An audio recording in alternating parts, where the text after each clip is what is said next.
întâlnit să nu mai depășești prin dreapta, știi? Eu poate aud câteodată mașina și mă bag. Și dacă tu ești acolo, ne troznim. Tot timpul pe stânga, bine?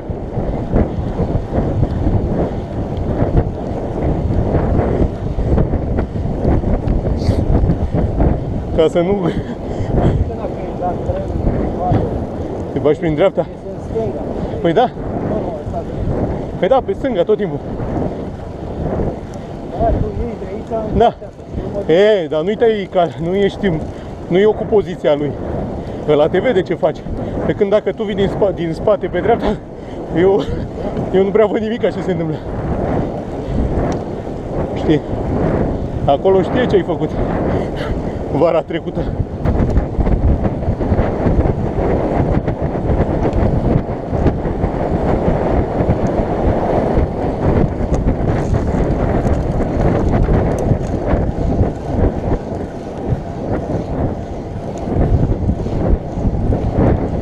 Bă, stai!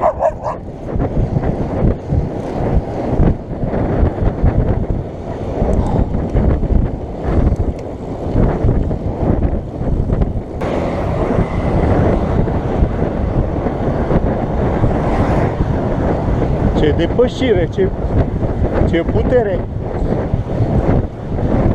Azi când venit de la Stârmina, crezut că e un Golf în spate. Era un BMW. Dar din ăla, stai cu minte! Stai! Ole! Se chinuie pe acolo și să... Până se băgă în față, urca că mă uitai. BMW 300... Nu știam și părea mic de tot. Modelul nou 316. Ăla numai cu numele e BMW.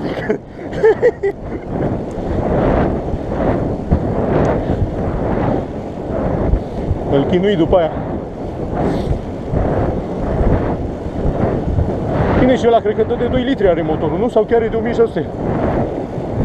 Ba nu, mi se pare că au și motoare de 1.6 acum pe BMW-urile noi. O să aibă și... Ce? Da. Da, nu, am dreptate, nu știu. Că înainte n-aveau sub 1.800, parcă era cel mai mic sau mi se pare că și ăla 318 era tot de 2 litri motorul, numai că era mai netunărit, fără chip, prea șmecher. Îi puseseră un chip nasol. De fapt, din fabrică, cred că îl făcuseră special mai gâtuiseră motorul din soft.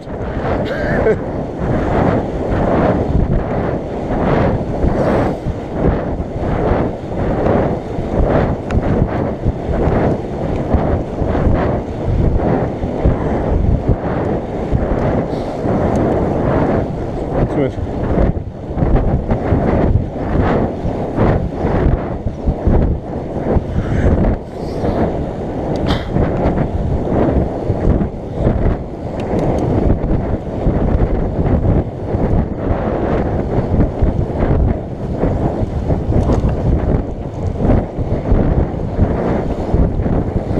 Femeie, televizor, cameră.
Șaful ăla se strică la stomac. Ăla, hai! Diaria! Pe lovit!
Nu știi când te trezești cu ea în față. Se băteau pe trotinetă.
Stai un pic în dreapta, stai în dreapta.